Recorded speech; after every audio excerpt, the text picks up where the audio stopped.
Good morning, kids. Welcome to a brand new Sunday school program called Simply Loved.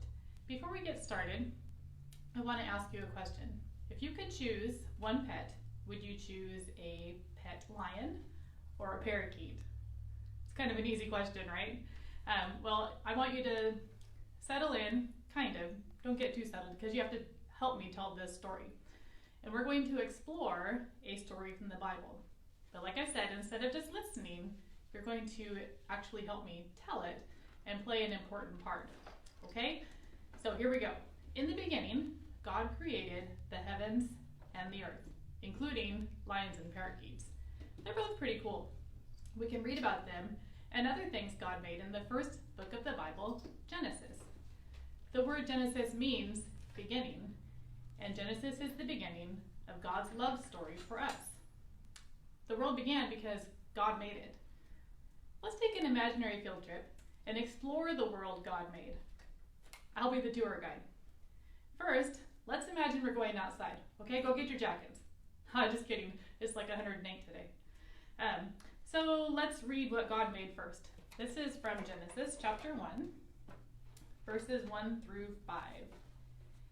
In the beginning, God created the heavens and the earth. Now the earth was formless and empty. Darkness was over the surface of the deep, and the Spirit of God was hovering over the waters. And God said, "Let there be light." And there was light. God saw that the light was good, and he separated the light from darkness. God called the light day, and the darkness he called night. And there was evening, and there was morning, the first day. God began by separating the light from the dark. Then God spoke and made sky. First stop on our imaginary field trip, the sky. Let's pretend we're soaring through the sky. Ooh, check out that cloud. It looks like a dinosaur. Ooh, and there's a shark. What did you see? Whew, man, that was kind of flight. I'm out of breath. Let's take a few deep breaths.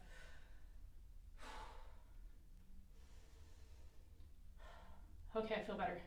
Now, as your tour guide, I have some fun facts to share with you. Did you know that air is a mixture of gases? A lot of nitrogen, some oxygen, and some other gases. God gives us just the right amount of oxygen that we need to live. That's because God always loves us. Now, I don't know if you remember from last week, but when I say God always loves us, you're supposed to do this. Wow, God. So let's try that one more time. That's because God always loves us. Wow, God. All right, time for a new imaginary destination. We're off to the beach. Don't forget your sunscreen. Lather that up, put it all on. You don't want to miss any spots, okay? You'll have stripes. Okay, let's imagine we're sitting on the beach, listening to the ocean waves. So relaxing. It's the best. My favorite place. Now, Genesis 1, verses 9 through 10. And God said, "Let the water under the sky be gathered to one place, and let dry ground appear." And it was so. God called the dry ground land, and the gathered waters he called seas, and God saw that it was good. On the third day of creation, God separated land and water. With land comes gravity.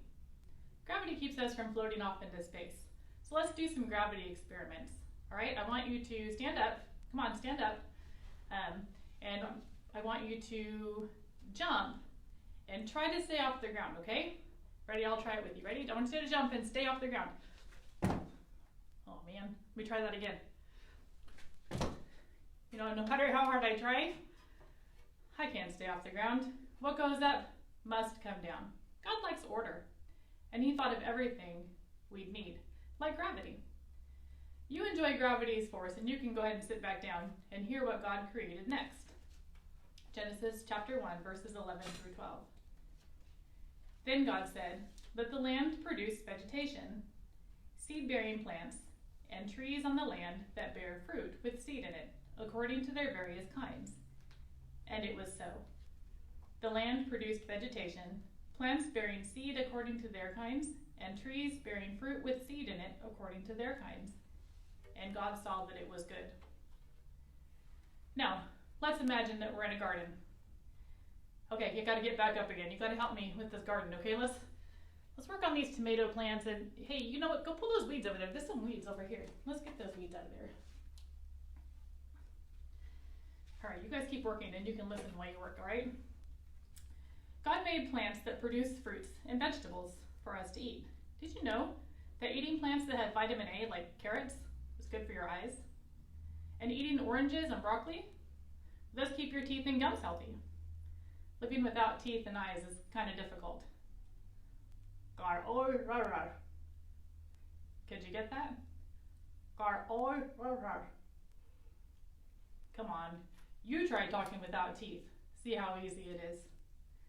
God always loves us. Wow, God. And he gives us what we need to live.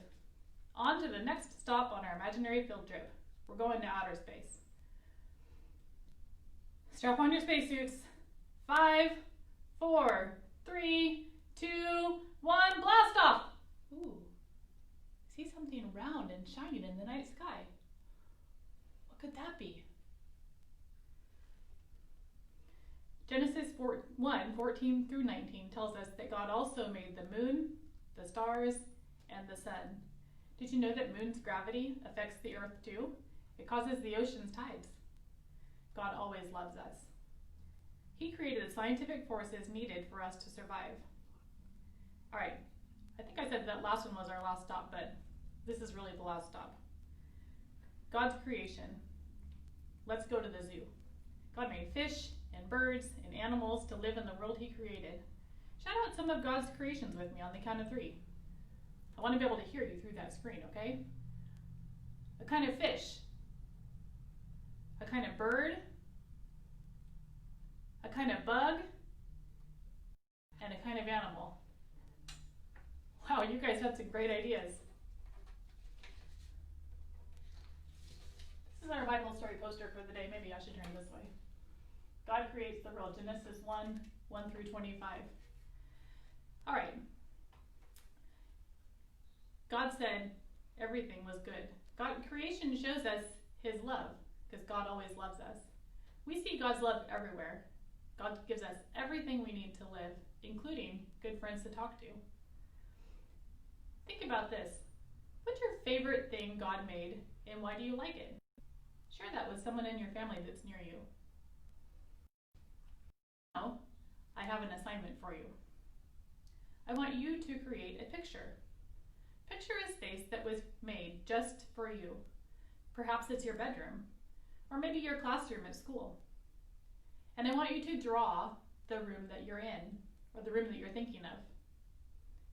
And here's what I want you to do as you draw that. Why did your parent, your family member, or your teacher, if it was your classroom, put those things in your room for you? How is your special room like the world God created? Consider this. Like people in your life create a special place for you, God made a special place for us. He put everything in order and things we need because he loves us. God always loves us. Wow, God. God purposefully designed a wonderful place for us to live in. Now, boys and girls, I hope you enjoyed that Bible story.